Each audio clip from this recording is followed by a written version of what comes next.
à toutes et à tous et bienvenue pour une nouvelle vidéo. Après avoir parlé des Sims, un de mes jeux favoris, et après avoir introduit une des séries que j'affectionne particulièrement, hein, j'ai commencé par Mercy Thompson et Alpha et Omega. Aujourd'hui, nous allons parler du japonais et plus précisément de mon parcours dans l'apprentissage de cette langue, des outils que j'ai pu utiliser et que j'utilise encore et des sites internet divers et variés que j'ai pu découvrir au fur et à mesure de mes petites recherches. Donc, afin de vous introduire tout ça, je me dois de vous parler de la langue japonaise, hein. Il est très important que je vous en parle, sinon vous n'allez pas comprendre grand-chose de ce que je vais vous introduire ensuite, ce qui serait quand même dommage. Donc, l'écriture japonaise n'est venue que dans les débuts des années 700, puisque le japonais avait une tradition orale, hein, comme beaucoup de langues à leur début. Voilà, c'est au contact de la Chine que les Japonais ont créé cet écrit. Donc, elle est composée d'hiragana, hop, que voici. Donc, il y a 46 hiragana. C'est un alphabet syllabaire, hein. Nous, on a notre alphabet latin. Il y a des sons que les Japonais ne peuvent pas faire. Et il y a des lettres que nous, on a dans notre alphabet que eux ne vont pas avoir si jamais on écrit en fait leur langue en romaji. Donc, le romaji est notre écriture à nous qui permet en fait d'éviter de passer par les caractères japonais. Ensuite, vous avez les katakana qui en fait, comment vous dire ça, c'est un équivalent des hiragana, sauf que les hiragana permettent de retranscrire à l'écrit des mots japonais. En revanche, les katakana vont vous permettre d'écrire en japonais des mots d'origine étrangère. Donc quand on lit des phrases japonaises, quand on voit des écrits en katakana, on sait que le mot n'est pas japonais à la base, hein. Par exemple, les prénoms ou les villes étrangères vont être écrits en katakana. Et enfin, pas des moindres, les kanji, puisque les Chinois n'écrivent qu'avec ça. Et donc, il s'agit des kanji. Donc là, par exemple, je vous ai écrit le Japon. Voilà, donc il est composé de deux kanji et forme à lui seul un mot en fait. Voilà, donc il y a 46 hiragana, 46 kanji et il y a, qu'est-ce que je vous raconte moi? Il y a 46 hiragana, 46 katakana et il y a 2141 kanji officiels, sachant que des kanji, il y en a beaucoup, beaucoup plus. Voilà, donc maintenant je vais vous parler de mon parcours. J'ai découvert le Japon par le biais des mangas. Et puis avec le 7 mars 2011, j'ai découvert une autre facette du pays et de sa population.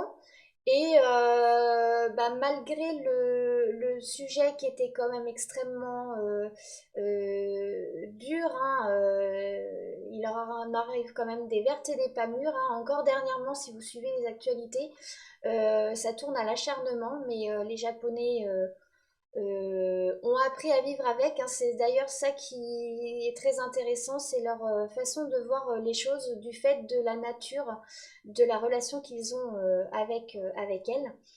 Et voilà, de fil en aiguille, je me suis mise à farfouiller un peu sur internet et je me suis dit pourquoi pas apprendre le japonais. Donc j'ai commencé en avril 2014 et j'ai commencé en autodidacte. Je me suis dit, allez, soyons fous, on y va. Sauf que, en fait, je me dis, mais je vais apprendre comment. Et donc, après quelques recherches, j'ai découvert le site Ici Japon. Et donc, maintenant, je vais vous montrer le site. Donc, le site Ici Japon est le premier lien que j'ai trouvé vers l'apprentissage de la langue. Alors ici Japon, ça a été créé par Tev. Alors Tev, c'est un pseudo. C'est un Français Globetrotter qui aujourd'hui vit au Japon depuis 8 ans, hein. Il a une femme, il a des enfants et puis surtout il a créé son entreprise. Mais ça, je vous en parlerai plus précisément dans une prochaine vidéo où je vous parlerai de mes chaînes YouTube préférées. Je vous en parlerai donc plus en détail. Donc, bon, bah, depuis mes débuts dans l'apprentissage, le site a pas mal évolué. Et vous pouvez constater en fait qu'il propose des cours de japonais et gratuitement. Hein, donc ça peut être très intéressant comme première approche. Et ici Japon a également créé 3 applications. Alors Hiraganap est gratuite et les 2 autres je crois sont payantes mais elles sont pas très chères. Hein, n'hésitez pas à aller voir sur Google Play ou sur Apple Store. Je sais que moi j'avais installé Kanji App parce que mes hiragana et les katakana je les connaissais déjà. Par contre, les kanji, pour débuter l'apprentissage, j'ai trouvé que c'était assez intéressant. Et en plus, le gros avantage de cette application, c'est que il utilise en fait l'humour et des moyens mnémotechniques. Hein, donc quand on a quelques difficultés à apprendre ces kanji, ça peut être intéressant. Par exemple, le kanji qui veut dire maman, moi j'avais du mal à le retenir et en fin de compte, il a donné comme astuce que bah, les mamans sont gentilles, elles plient et rangent notre linge et donc les rangent dans des commodes et en fait le kanji ressemble à une commode. Donc voilà, ça peut être un moyen comme un autre de mémoriser. Ensuite, donc ça c'était enfin mi-avril 2014 et je me suis renseignée pour trouver des cours de japonais près de chez moi. Et donc j'ai trouvé, hein, donc c'était par le biais de l'IML de la commune, donc Institut municipal des langues, il y en a dans quasiment toutes les grandes villes, hein, donc renseignez-vous si jamais vous êtes intéressé. Si jamais l'IML le plus proche de chez vous ne le propose pas, c'est parce que en fait l'IML a tendance à proposer des langues un peu plus classiques, hein, on va dire les langues un peu européennes et tout ce qui va être langue orientale, hein, je pense par exemple à l'arabe, au russe, au chinois, au japonais. C'est des associations qui peuvent en fait proposer ce type d'enseignement et qui vient en fait compléter le service proposé par l'IML. Donc n'hésitez pas à farfouiller un peu sur internet, hein, je pense que vous arriverez à trouver votre bonheur. Donc j'ai suivi des cours pendant 3 ans avec 4 profs différents dans 2 structures différentes, ce qui m'a permis de découvrir des méthodes d'enseignement différentes. Vous avez beaucoup de différents dans la phrase, mais la différence est quelque chose qui est très enrichissant. Donc j'ai fait donc ma première année. J'avais 1 heure et demie de cours par semaine avec une prof qui prenait le temps de nous expliquer et qui allait à notre rythme. Donc ça, c'était plutôt bien. Et en plus, on était en petit comité, on était même pas une quinzaine, hein, plus proche de la douzaine. Donc ce qui fait que en cas de souci, en cas d'incompréhension, la prof pouvait vraiment reprendre le cours, essayer de trouver d'autres moyens d'expliquer la notion pour qu'on arrive à l'intégrer. Donc ça, c'était plutôt pas mal. La deuxième année, je l'ai squeezée parce que en fait, la prof allait pas assez vite à mon goût. Du fait que j'avais commencé en autodidacte, en fait, tout le système d'écriture qu'on apprend en première année, donc les hiragana et les katakana, moi je les connaissais déjà. Hiragana à la rentrée, je les connaissais quasiment et puis mes katakana, en quelques semaines, ça y est, je les connaissais. Donc c'est vrai que je prenais de l'avance en fait du fait que j'avais déjà commencé en avance, je prenais de l'avance sur les kanji puisque suivant le rythme d'apprentissage des élèves et le rythme d'enseignement des professeurs, les kanji peuvent être introduits en fin de première année. Donc moi en fait en mi-première année j'étais déjà rendue à écrire tous mes cours en hiragana katakana et j'introduisais déjà les kanji dans mes cours. parce que moi je voulais avancer et quand en fin de première année j'ai demandé à la prof s'il y avait moyen de sauter une classe parce que moi ça allait pas assez vite, elle a dit attends 2 secondes, je vais voir avec la classe s'ils veulent qu'on accélère ou s'ils veulent rester à cette vitesse-là. Si ils restent à cette vitesse-là, je vais t'autoriser à sauter une classe. Et donc en fait les élèves ont préféré garder le rythme qui était déjà instauré et donc je suis passée directement en troisième année. La troisième année, ça a été un petit peu plus dur. J'avais encore la même prof, mais en fait, ce qui m'a un peu pénalisée, c'était pas le fait d'avoir sauté une classe, c'était mon boulot à côté. Voilà, j'étais assez prise. Il m'arrivait de louper des cours, hein. J'ai loupé pas mal de cours pendant ma troisième année. Donc en fait, bah, l'avance que j'avais ne me servait plus à rien puisqu'en fait je me suis retrouvée à la ramasse si je peux dire. Et voilà. Et donc en fait à la fin de cette troisième année, j'ai arrêté les cours là où j'étais pour prendre des cours là où j'habitais. Ça m'évitait de faire 1 heure de route à chaque fois pour aller en cours, hein, parce que j'avais déménagé entre-temps. Donc, je me suis inscrite par le biais d'une association, hein, puisque l'IML de ma commune ne proposait pas le japonais. Et donc là, je suis passée à 3 heures de cours dans la semaine. Et ça, c'est super intéressant, d'autant plus que le lundi, j'avais tout ce qui était japonais pur, hein, vraiment tout ce qui est grammatical, tout ce qui était structure des phrases, structure de la langue. Et le mercredi, j'avais un cours qui était plus axé sur la communication, sur l'oral, sur le vocabulaire. Donc en fait, les deux se complétaient vachement. J'avais 2 profs différents et à chaque fois des profs géniaux, hein. Généralement, les profs de japonais sont soit des natifs japonais, soit d'excellents profs de japonais, hein. C'est rare, je pense, quand on tombe sur des personnes voilà, japonais un peu approximatifs, hein, comme on peut avoir par exemple avec certains profs d'anglais en cours, hein. Je parle d'expérience. Donc voilà, donc quand je me suis réinscrite donc en japonais dans ma commune où j'habitais. Je suis retournée en première année. Alors vous allez me dire, non, en deuxième année, vous allez me dire, waouh, t'étais en troisième, tu retournes en deuxième. J'ai préféré pour mieux en fait reprendre, hein, c'est faire un pas en arrière pour 2 pas en avant. Et j'ai bien fait parce que la méthode d'enseignement était complètement différente, hein. Déjà, il y avait quasiment une trentaine d'étudiants dans la classe, hein. Et quand je dis étudiants, c'est bien des étudiants, c'était vraiment des jeunes qui étaient encore à l'école. Donc bon, en fin de journée, après leur journée de cours, ils étaient un peu dissipés, ils parlaient fort, pour apprendre, c'était pas ce qu'il y avait de mieux. Les profs ne se calaient pas sur le rythme des élèves. Eux, ils imposaient un tempo et fallait suivre. Et donc, même s'il y a des notions pour lesquelles on avait un peu de mal, on pouvait quand même demander en début de cours. Mais si jamais l'explication qui était redonnée ne convenait pas, on sentait que la prof ne pouvait pas non plus passer un quart d'heure, hein, sur l'heure et demie de cours à vous expliquer les notions. Donc je suis retournée en deuxième année et puis quand je suis passée en troisième année, ça a été très dur et puis troisième année c'était donc la rentrée septembre 2017. C'était très dur parce que le rythme allait trop vite. Malgré l'enseignement de qualité, il y avait un tel bruit dans la classe que moi j'avais du mal à me concentrer. J'avais beau être tout devant, hein, tel une élève modèle, ça ne suffisait pas.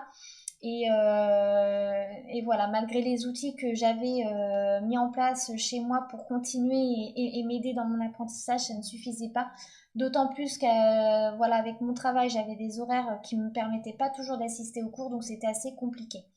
Donc en fait, tout ça pour vous dire qu'il faut arriver à trouver la méthode qui nous convienne, les profs qui nous conviennent, on va dire de manière générale l'environnement qui nous convienne, hein, pour avoir le meilleur cadre possible pour apprendre. Donc depuis 2017, je suis repassée en fait à l'apprentissage en autodidacte et cette fois-ci par le biais de YouTube. Alors, YouTube, je vais vous en parler à la fin de la vidéo. Je vais en fait vous montrer les outils que j'ai utilisés entre Ici Japon que je viens de vous présenter et YouTube que j'utilise aujourd'hui, sachant que la chaîne YouTube, je vous en parlerai comme je vous le disais tout à l'heure dans une vidéo spécialisée. Voilà, donc je vais repasser sur Internet pour vous montrer les différents outils que j'ai utilisés entre-temps. Donc pour compléter mon apprentissage, pour m'aider dans mes prises de notes en cours, pour éclaircir certaines notions que j'avais pas bien comprises ou que la prof avait parfois un petit peu de mal à expliquer puisque c'est pas toujours évident pour un japonais natif d'expliquer en des termes simples des choses qui leur paraissent d'une grande évidence. Voilà, j'ai découvert donc le site Japan Activator. Donc c'est un site qui est en partie gratuit, en partie payant. Je m'explique comme beaucoup de sites. En fait, vous allez avoir, on va dire, une partie du site qui va être gratuit. Si vous voulez vraiment pousser dans les notions, le site va être payant. Mais attention, c'est pas non plus un prix exorbitant. Vous avez en fait un abonnement qui s'appelle Samouraï. Alors quand je parle d'abonnement, oui et non. En fait, c'est le summum de ce que vous pouvez acquérir sur le site, c'est-à-dire qu'en payant 50 euros, vous avez accès en illimité à tout le site. D'accord? Moi, j'ai payé 50 euros il y a peut-être 3 ans maintenant. Et donc, ça fait 3 ans que j'ai accès à l'entièreté du site. Et comme vous pouvez le constater, il est quand même extrêmement bien fourni et il est bien présenté. Alors, je vais vous faire une présentation assez rapide du site. Donc là, j'ai cliqué sur leçons. Donc, vous avez en fait les différentes leçons avec des thématiques. Bon là, j'ai pas tout d'affiché parce que j'ai pas activé mon samouraï. En fait, vous voyez, moi j'ai un accès en limité, mais faut que je l'active. Ça fait longtemps que je l'ai pas fait. Et ça me permet d'accéder à toutes les leçons. Je crois que maintenant, il frôle les 30 leçons. Je suis plus à jour. Je l'ai mis sur mon téléphone aussi. Je vous en parlerai après. Donc en fait, chaque leçon a une thématique. Par exemple, là, si je clique sur ma maison, vous voyez, c'est illustré. Vous allez avoir un texte. Donc après, vous voyez, vous pouvez choisir ce que vous voulez afficher ou pas.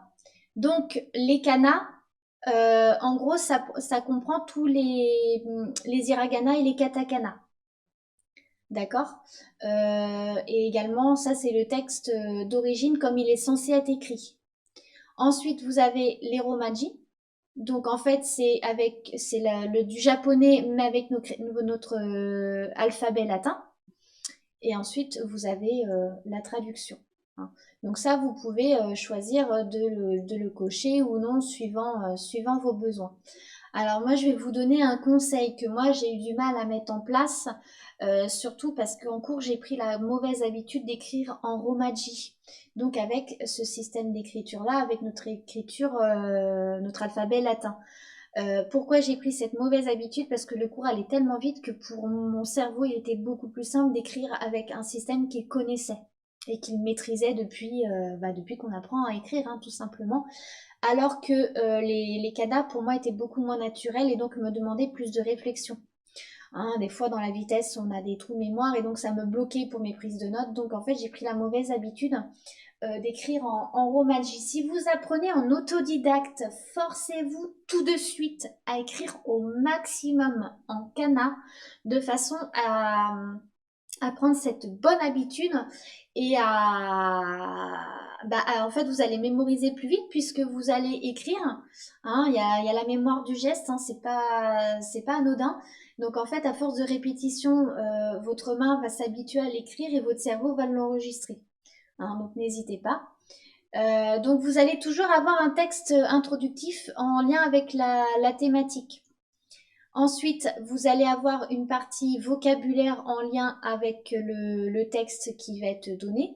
Donc pour chaque mot, vous avez un enregistrement et c'est une natif ou un natif japonais qui fait les enregistrements. Ensuite, vous allez avoir toute la partie grammaticale où il va vous expliquer les notions qui ont été introduites dans le dialogue. Ensuite, vous allez avoir des exercices, hein, bien sûr, puisque rien ne vaut les exercices pour voir si on a bien compris la leçon. Et à chaque exercice, vous avez bien sûr une correction pour voir si vous avez bien compris. Et chaque leçon se termine par un point culture, hein, d'accord? Donc ça, c'est également intéressant puisque au travers de l'apprentissage de la langue, on vous introduit également des notions culturelles sur le Japon et donc ça complète l'apprentissage. Et si vous revenez sur la notion, vous pouvez imprimer la leçon et vous pouvez également tester vos connaissances. Hein. Donc vous avez un test, vous allez avoir en fait un espèce de QCM et après une semaine, vous pouvez réviser. Hein. Et en fait, à chaque fois que vous faites une leçon, que vous testez vos connaissances, vous avez des points qui se cumulent. D'accord? Et en fonction de ces points, vous allez passer d'une ceinture à une autre. Et ce qui permet de voir votre évolution. D'accord? Ensuite, en haut, vous allez avoir des onglets qui vont être extrêmement importants dans l'apprentissage du japonais. Vous voyez, par exemple, ça, c'est un truc que quand j'ai pas mes tableaux imprimés et plastifiés sous la main, et hop, moi, des fois, j'ai un petit trou de mémoire. Je vais sur mon tableau et puis comme ça, je peux voir les hiragana, je peux voir les katakana. Voilà, ça c'est les hiragana. Et puis vous pouvez vous faire également une liste. Hein, même chose pour les kanji. Donc voilà, vous avez divers onglets. Je vous laisserai aller faire un petit tour si jamais ça vous intéresse. Pareil pour les kanas. Donc les kanas, ça regroupe les hiragana et les katakana. Hein. Je ne sais plus si je vous l'ai dit. Ensuite, vous avez les kanji. Alors, l'onglet sur les kanji est extrêmement intéressant puisque vous avez une liste que vous pouvez vous constituer. Moi, par exemple, quand j'étais en cours, j'avais une liste pour mes cours et j'avais une liste également pour les mangas parce que je me suis acheté deux séries de mangas, ce qui me fait 51 tomes au total, de deux mangas différents et tout en japonais. Donc en fait, j'avais voulu me lancer dans l'aventure de la traduction. Bon, je vous cache pas, hein, malgré 4 années d'apprentissage, c'est pas suffisant. J'ai pas été assez régulière dans mon apprentissage pour avoir le niveau adéquat. Ensuite, vous avez un espèce de jeu qui vous permet d'apprendre, de tester. Donc, vous voyez, hop, vous avez un petit truc comme ça. Et puis, pour tester vos connaissances, hop, admettons niveau de base. Faut bien commencer quelque part. Hop, on commence. Et donc voilà, vous avez comme un système les vieux jeux d'arcade et en fait vous devez taper la signification. Donc je crois que c'est ça. C'était pas ça. Donc vous voyez, vous tapez la signification du mot et voilà. Bon, faire deux choses en même temps, j'ai beau être une fille, des fois j'ai du mal. Donc vous avez également cet extracteur de kanji. Donc admettons vous lisez un article japonais et puis vous cherchez la signification. Hop, si je vais par exemple sur Barack Obama, je sais pas, j'ai dû faire une recherche à un moment donné. Sur Wikipédia, vous pouvez choisir la langue. Donc si des fois il y a des mots, vous savez pas trop comment les écrire, vous pouvez faire un tour pour avoir l'équivalent. Donc admettons, je sais pas moi, ce kanji là, je sais pas ce qu'il signifie, hop, je le copie, je vais dans l'extracteur, je le colle et je fais extraire et en fait il me dit en fait la signification. Et moi après je peux voir des exemples, voir comment il s'écrit ou l'ajouter à une de mes listes. Hein, donc ça vous permet de réviser certains mots que vous avez pu voir. Vous avez également une partie vocabulaire, communication, adjectifs, etc. Donc en fait, il est extrêmement complet. Hein, donc c'est pour ça que 50 € pour accéder à tout le site, très franchement, ça vaut largement le coup de payer. Moi, c'est un site qui m'a énormément aidé et qui aujourd'hui encore me sert toujours. Parce qu'il y a des fois, il y a des kanji, je sais pas trop ce que ça signifie et je suis sur internet, donc hop, je vais vite fait là-dessus. Ou alors je veux me faire une petite liste de vocabulaire ou cherche un verbe en particulier. Enfin bref, il y a toujours quelque chose qui me sert sur le site. Et ensuite, vous avez dans votre compte un espace statistique qui vous permet de voir un peu vos points forts et vos points faibles. Hein, donc vous pouvez voir par exemple que dernièrement je n'ai rien fait sur le site, ça fait longtemps que j'y suis allée. Donc voilà, vous avez des statistiques qui vous disent un peu voilà, vos points forts, vos points faibles, ce qu'il y a à travailler, ce qu'il y a à améliorer. Voilà. Donc ça, c'est un outil qui est extrêmement intéressant et vous avez en fait l'équivalent sous forme d'application. Hein, moi, je l'ai tout le temps sur mon téléphone parce que bah, généralement, j'ai mon PC qui est occupé avec une vidéo YouTube. J'ai le cahier sous la main et donc soit sur mon téléphone ou ma tablette, j'ai l'application. Comme ça, hop, quand je vais aller chercher un truc vite fait, hop, je peux le faire. Donc, vous avez ceci. Et Raphaël, le créateur du site, a également créé Japan Activator Audiobook. Donc là, c'est vraiment axé sur l'oral, hein, la compréhension orale et la lecture. Hein, donc ça, c'est super intéressant. En fait, vous avez des phrases, donc vous avez une voix qui vous donne les phrases. Vous avez une petite histoire. Alors, c'est généralement des petites histoires un peu enfantines, mais on va pas se mentir. Hein, quand on apprend le japonais, c'est comme si on était un petit japonais de 3 ans. Et en fait, quand vous avez un système de couleurs, ça correspond à un niveau du J. Donc en fait, c'est un examen international qui permet de situer votre, enfin, de voir votre niveau en japonais. Et donc en fait, il y a 5 niveaux, le niveau 5 étant le plus bas, le niveau 1, vous êtes quasi bilingue. Et donc en fait, les kanji sont mis dans un code couleur pour vous montrer à quel niveau du JLPT ça correspond. Voilà. Ensuite, j'ai découvert l'application Memrise. Alors, Memrise, c'est une application qui vous permet d'apprendre diverses langues. J'ai mis donc l'anglais américain, j'ai mis le japonais, sachant que dans le japonais, il y a différentes catégories. Donc ensuite, je vais vous montrer des outils que j'utilisais quand j'étais en autodidacte dans mes débuts et ce que j'ai vu en cours. Voilà. Donc quand j'ai commencé le japonais, donc j'avais découvert le site ici Japon, mais ça me suffisait pas. Je me suis dit je vais également m'acheter un bouquin pour apprendre. Donc en fait j'ai pris le Araps. Je vous cache pas que j'ai vite déchanté quand je l'ai pris.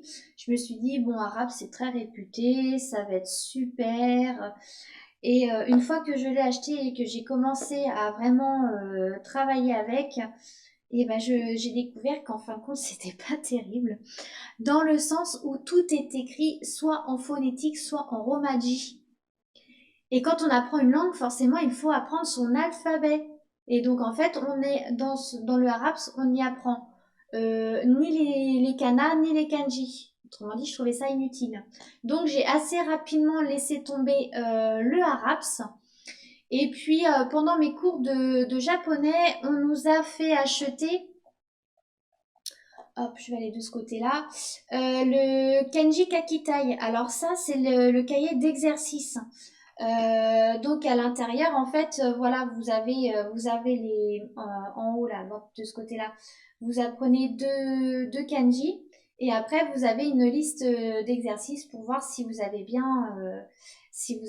compris à la fois sa lecture, à la fois son écriture et voir si dans les phrases vous êtes capable de bien l'introduire. Et donc avec le kanji Kakitai, donc le cahier d'exercice, on avait également celui-ci. qui lui en fait reprend tous les kanji qui sont vus pendant l'année. Sachant que le kanji Kakitai, 145 kanji, je crois que ça fait l'équivalent de 2-3 ans d'apprentissage. Et donc, à l'intérieur, vous voyez, vous avez les kanji. Alors, j'ai une webcam qui est pas superbe, j'en suis désolée. Mais en fait, vous voyez le kanji et une liste de mots de vocabulaire dans lequel on utilise le kanji. Et également, hop, à ce niveau-là, on vous explique comment l'écrire. Donc ça c'est très très intéressant. Mais j'ai trouvé mieux. Donc voilà, c'est ce qu'on utilisait en cours. Et donc moi par contre, je me suis racheté un cahier, hein, comme à l'école. Hein. Bon bah voilà, on fonctionne tous différemment, mais la chose primordiale et que tout le monde fait quand on apprend une langue, c'est l'écriture. Donc de toute façon, il faut passer par la case cahier. Et donc vous voyez, je me suis fait donc un cahier, donc avec dedans toutes les notions que j'apprends par le biais des vidéos YouTube que je vais vous présenter par la suite. Et je m'étais acheté donc cette petite ardoise Velleda comme les enfants parce que en fait je prenais mes notes dessus. Hein, ça m'évite de prendre une feuille. Hein, ça, comme je l'ai dit dans ma vidéo d'introduction, je suis dans le zéro déchet. Donc j'ai pris cette petite ardoise pour pouvoir prendre note voilà, au fur et à mesure que je vois la vidéo avant de remettre au propre dans mon cahier. Et le prof de japonais sur YouTube nous a conseillé d'acheter le Kanji Tokana. Alors ce bouquin-là, c'est le Saint Graal, c'est la Bible, c'est le must-have que tout élève se doit d'avoir. C'est l'équivalent en fait du Kanji Kakitai rouge que je vous ai présenté. Hein, sauf que lui, en fait, il reprend les 2141 kanji officiels, alors que le Kanji Kakitai n'en compte qu'environ 600, voilà, 600 et quelques. Donc, lui le Kanji Kakitai va beaucoup plus loin. Je vais finir donc la vidéo avec les cours de japonais sur YouTube, mais je vous en parlerai plus en détail dans une prochaine vidéo. Je vais finir donc sur cet outil que j'utilise aujourd'hui, que je trouve génialissime, qui en plus a l'avantage d'être gratuit. Il est super bien fait, vous allez voir, c'est un petit bijou.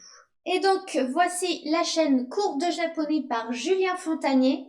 Alors, Julien Fontanier que vous voyez ici, a toujours le smile quand il regarde, quand il fait ses vidéos. C'est un mec, il a une patate et vous donne vraiment envie d'apprendre le japonais. Ses cours, ils sont hyper bien faits. Non, je vais vous montrer vite fait comment il structure ses cours. Alors ce sourire, je ne vous cache pas qu'il y a des fois où vous allez le maudire parce que lui, voilà, il introduit ses cours et tout et quand vous allez arriver à la partie test où en fait il fait une vidéo et il vous donne des mots de vocabulaire que vous devez écrire et qu'il vous fait un petit sourire en coin, bah, je peux vous dire que ce petit sourire-là, quand vous galérez à écrire le mot en japonais, et ben vous le maudissez. Mais voilà, il a une façon de présenter ses cours avec, voilà, avec sourire, dynamisme, des petites pointes d'humour. Il a toujours des références en lien avec le Japon de manière générale. Donc vous voyez, il a quand même pas mal de vidéos. Donc quand vous vous lancez sur sa chaîne, je vous invite à aller dans vidéos et de prendre les vidéos dans l'ordre. Hein, c'est quelqu'un qui est extrêmement bien organisé. Ses cours sont extrêmement bien structurés et toute information qu'il va vous transmettre a une importance et un ordre bien étudié. Hein, d'accord? Et il ne va pas vous faire des cours comme ça en freestyle. Et en plus, il voit très loin. C'est-à-dire que là, vous allez avoir la première saison. Voilà, jusqu'à l'examen. Pour le fun, il a fait un petit conseil de classe. Voilà, ce qui a permis de faire un bilan sur la première saison. Et ensuite, vous allez avoir, hop, la deuxième saison. Et il y a des notions où il dit que, bah voilà, pour l'instant, il ne s'étend pas dessus parce que c'est quelque chose qu'on va voir dans la troisième ou quatrième, voire même cinquième saison. Hein, donc, c'est quelqu'un qui voit très, très loin dans l'avenir de sa chaîne et des leçons qu'il propose. Donc, vous allez avoir un code couleur également au niveau des miniatures. Alors, tout ce qui est miniature rouge, ça va être des notions à l'état pur, hein, sur la langue, donc l'écriture, et sur les notions grammaticales. Tout ce qui va être en vert va être des vidéos de vocabulaire pur. Et il va faire quelques vidéos sur fond blanc, donc c'est un peu pas des hors-série, mais voilà, des vidéos qui ne traitent pas de cours au sens littéral du terme, hein. C'est quelque chose qui vient compléter son apprentissage. Il a un compte donc Twitter, Facebook et Insta. Alors Facebook, il n'est pas trop présent, mais beaucoup sur Twitter et sur Instagram. Il était par exemple présent à la Japan Expo. Hein, donc si jamais ça vous intéresse, il participe à des conventions comme ça. Donc, cette année, ça avait super bien marché. Il était super content. Donc je pense que l'année prochaine, s'il en a encore l'occasion, il reviendra. Et donc en fait, vous voyez, ça fait 10 ans qu'il a commencé à apprendre le japonais. Et en 10 ans, et bah, voilà, il a 150 000 abonnés sur sa chaîne. C'est un très beau parcours. Et donc des fois, il fait des vidéos avec d'autres youtubeurs que je vous introduirai dans la vidéo. Et ce qui est super intéressant, c'est que en fait, dans ces vidéos, il a en fait une communauté qui est vraiment très active. Vous voyez, en fait, dans les commentaires, il y a des personnes qui vont poser des questions et ceux qui connaissent la notion vont répondre. Donc, en fait, il y a pas mal d'entraide. Hein, donc, si jamais il y a des trucs que vous n'avez pas trop compris dans la vidéo, n'hésitez pas à aller chercher dans les commentaires parce que des fois, il peut y avoir quelqu'un qui a déjà posé la question et donc quelqu'un qui y a répondu. Hein, donc ça évite de reposer la question, c'est plutôt pas mal. Et puis à chaque fois, donc sous sa vidéo, donc vous allez avoir les liens vers ces sites, mais vous allez avoir le plan du cours. Donc le plan du cours, moi personnellement, avec mon compte Google, j'ai enregistré ça dans mon OneDrive. Et donc en fait, vous voyez le plan de toutes ces vidéos. Donc si jamais vous êtes en train de faire du japonais et puis qu'il y a une notion, vous n'êtes plus très bien, vous allez sur le plan, hop, admettons ça, je sais plus ce que ça veut dire, hop, je clique dessus, paf, j'arrive sur la vidéo. Vous voyez, donc ça peut être très intéressant. Il a également donc une partie exercice, donc pas à chaque vidéo, hein. Il y a des vidéos où c'est à vous de prendre les notes en fonction de ce que vous avez compris, ce que vous n'avez pas compris, les notions que vous voulez absolument conserver quelque part, et d'autres où vous dites bon bah ça c'est un truc que j'ai acquis pour jusqu'au bout, il n'y a pas de problème. Donc vous allez avoir des exercices et bien sûr vous allez avoir la correction. Hein, donc voilà, c'est quelque chose qui est vraiment super intéressant. Et voilà, donc vous voyez, même lui, il a le Kenji Tokana parce que franchement, c'est quelque chose d'hyper important. Et sur Twitter, quand les gens achètent le Kenji Tokana, ils le mettent sur leur compte Twitter, ils identifient donc Julien Fontanier et ils retweetent parce que bah, il est content de voir que ses élèves sont tellement investis dans l'apprentissage de la langue qu'ils ont quand même acheté le bouquin qui coûte quand même au prix public, c'est 43 euros. Hein, c'est pas une paille, j'en conviens. Mais franchement, moi je l'ai acheté et c'est franchement un indispensable. Il peut même vous servir de dictionnaire dans certains cas. Donc c'est un très bon outil que je vous invite fortement à avoir si jamais vous apprenez le japonais. Voilà pour cette vidéo de présentation. Elle aura été très longue, j'en conviens, mais le sujet voilà, me tenait à cœur et il y a quand même des outils voilà, que j'ai utilisés, que j'ai abandonner pour certains et d'autres que je vais conserver, je pense, pour un très, très bon moment. Après, les outils qui me conviennent vous conviendront peut-être pas forcément, hein. Il faut vraiment trouver son truc, hein. On a chacun une façon d'apprendre différente. Il faut trouver sa recette qui fonctionne. Donc voilà, moi je vous ai présenté des outils, je vous ai présenté mon parcours. J'ai un peu, voilà, j'ai un peu galéré au début, je savais pas trop où j'allais, j'ai farfouillé. Moi, je vous donne tout de suite des pistes de réflexion, hein, pour faire gagner un peu de temps. J'espère que ça vous aura plu. Je vous souhaite une bonne journée. N'hésitez pas à laisser un commentaire dans la vidéo et à lâcher un petit pouce bleu. Je vous dis à bientôt pour une prochaine vidéo. Salut!